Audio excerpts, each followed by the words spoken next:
Welcome back to my series on elevating your AFF writing. Last video, we talked about writing the 1AC, but we also discussed how the 1AC fits the AFF's broader strategy for the debate, how it should integrate with and facilitate a persuasive 2AC. In this video, we'll talk about the other half of that equation, how to build on what you've done in the 1AC, and plan to give the most effective 2AC possible.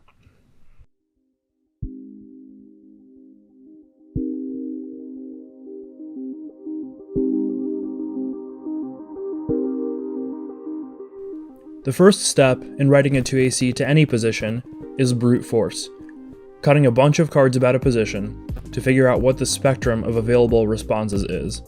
The next step is to sort all of those cards, determining which ones are important to read and which ones are not. To do this, it's important to think about the 2AR first. Think about what arguments you will want to have been made by the time the debate is over. Then, arrange those arguments between the 1AC, 2AC, and 1AR to prevent stuff from being new, while simultaneously preserving some semblance of narrative progression from speech to speech.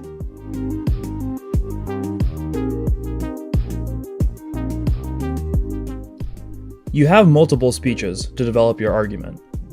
If all of your speeches sound the same, you're approaching it wrong. Instead, your arguments should develop from speech to speech. You have the 1AC, where you set up the broad concepts your arguments will rely on. Now that it's the 2AC, your job is to introduce the tagline of your specific argument and sometimes read a card about it. By the 1AR, you will have the opportunity to restate your argument, outline the implications briefly, and then add extra reasons why your argument is true with more cards. By the 2AR, you have the opportunity to put a variety of pieces together in a way that's the most advantageous for you. As a general rule, it's a good idea to put cards that make broader claims in the 2AC, and then develop that with more cards that make more specific, distinct warrants in the 1AR.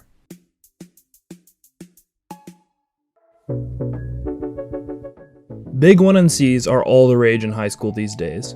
That's 1NCs in which there are a lot of off-case arguments.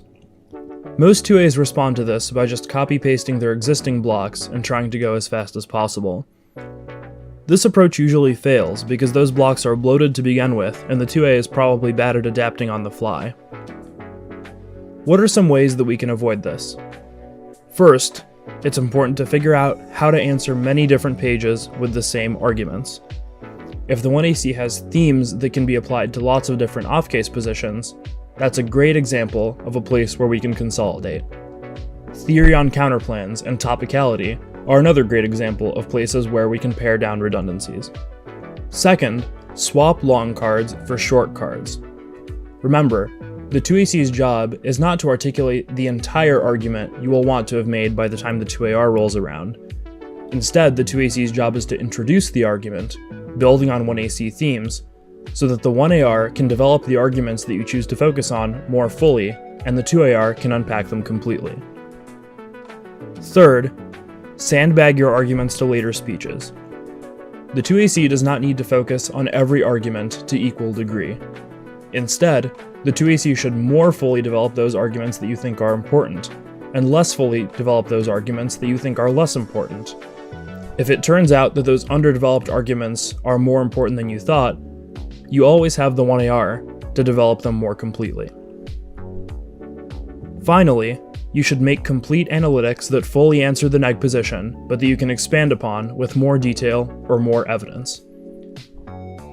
Analytics are a great time-saving tool, especially against disadvantages with obvious logical gaps.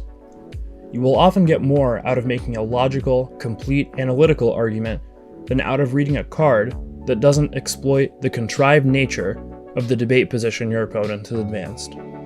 A common question I get in response is, what if they don't read 11 off, and my 2AC blocks are all too short? Not to worry. For what it's worth, you're probably right. The strategy of reading 11 off will drop off dramatically if people write their 2AC blocks in a way that is resilient to a big 1NC. So the question is, what do you do with all that extra time? There are two main things. First is you should read add-ons. I never really did this as a debater, but it is obviously a good idea. Add-ons are a lost art. They get very little scrutiny compared to 1AC arguments, They throw a wrench into block plans and time allocations, and they give you extra offense to rely on. Yet most people don't read add-ons because their 2AC blocks are not written efficiently enough to give them time to do so. The second thing you should do is to have extra cards that you can allocate based on strategic necessity, not based on being locked in at the mercy of your 2AC block. This will help you adapt on the fly and target the positions that your opponent is actually the most likely to go for in a given debate, rather than the positions that your blocks force you to target by virtue of how long they are. If you have written your 2AC blocks flexibly, you will be better positioned against any team. You'll be better able to cover against a team that tries to spread you out, and you will be able to produce more efficient, better packaged, and more tailored responses to a team that focuses on making just a few good arguments.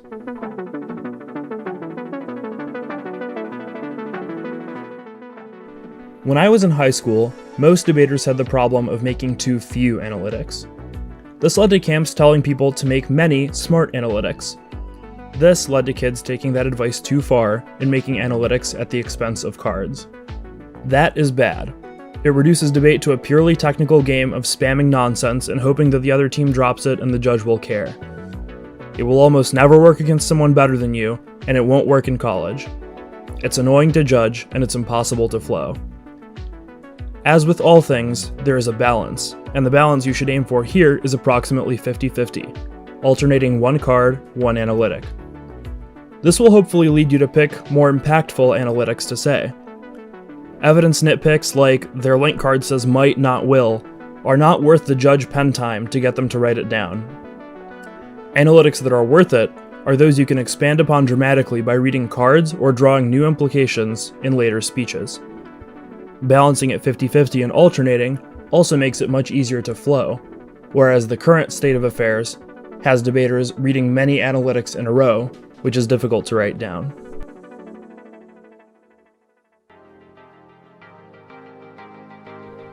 This one is simple, but often overlooked. How many times have you been faced with an unfamiliar neg position that ends in a familiar impact? If you have fancy impact defense that you can go all in on in case you find yourself completely hosed on every other issue, you're not scared of new positions. You can just answer their impact and go for case outweighs.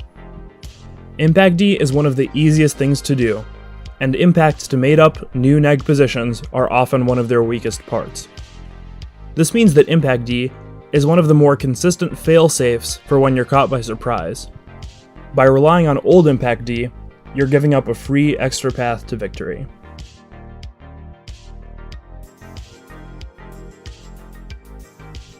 Two AC blocks should be built to encourage the neg to make mistakes. When the neg plans their neg block, they typically follow some conventions by muscle memory. A neg team extending a disad will frequently read their overview no matter what, then try to cover the line by line, answering the top of it more than they do the bottom, either because of the conscious evaluation that the top of the page is better, or because of a bad habit of overestimating their own speed. I have never in my entire debate experience seen a team systematically have the opposite problem and say too much stuff about the bottom of a page. Coupled with people's tendencies about specific arguments, and you have a devastating combination that you can exploit. Imagine the typical states and politics team. Now imagine that you've cut a reasonably popular AF and have the capacity to link turn against the politics disad. You read your 2AC. You put uniqueness first, some other arguments in the middle, and your link turn last. Any politics team worth their salt will have a long impact overview and double-digit uniqueness cards to read. That is a recipe for undercovering your link turn.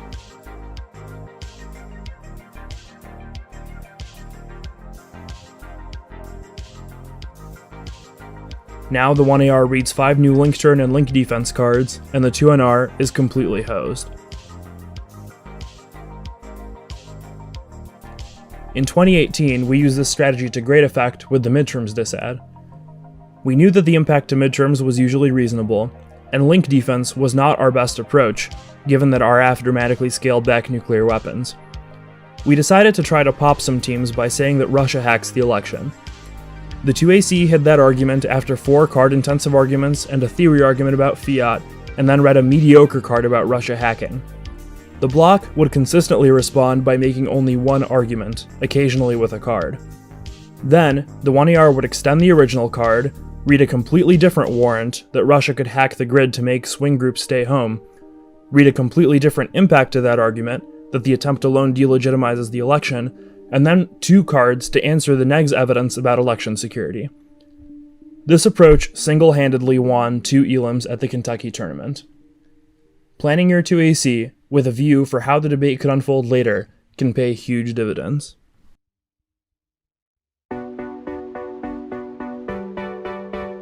A lot of times debaters dismiss objections that are deemed important in the literature because they don't fit within the debate rubric of what is a significant argument.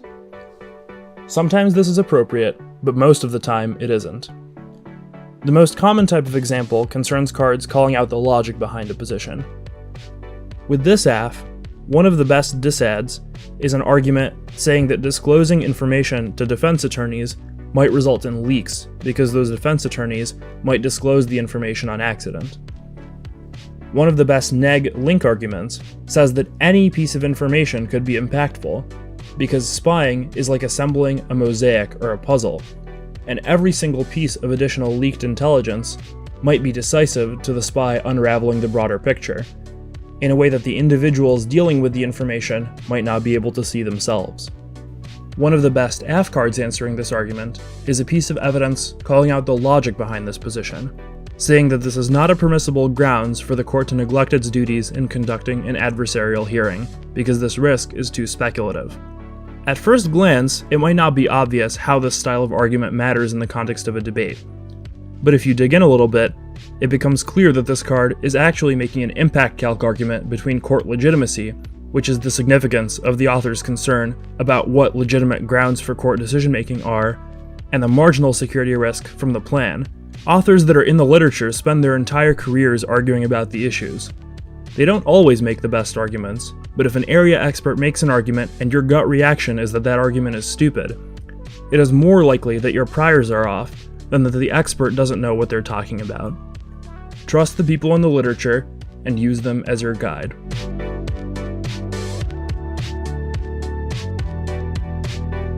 These tips are not sufficient for a good 2AC, but a 2AC that thinks about how their speech sets up the rest of the debate, considers argument progression, is written efficiently, judiciously uses analytics, uses impact defense to the fullest, encourages coverage mistakes by the neg, and uses all of the argumentative tools the literature provides, is a 2AC that creates a robust foundation for the AFF to seal their victory.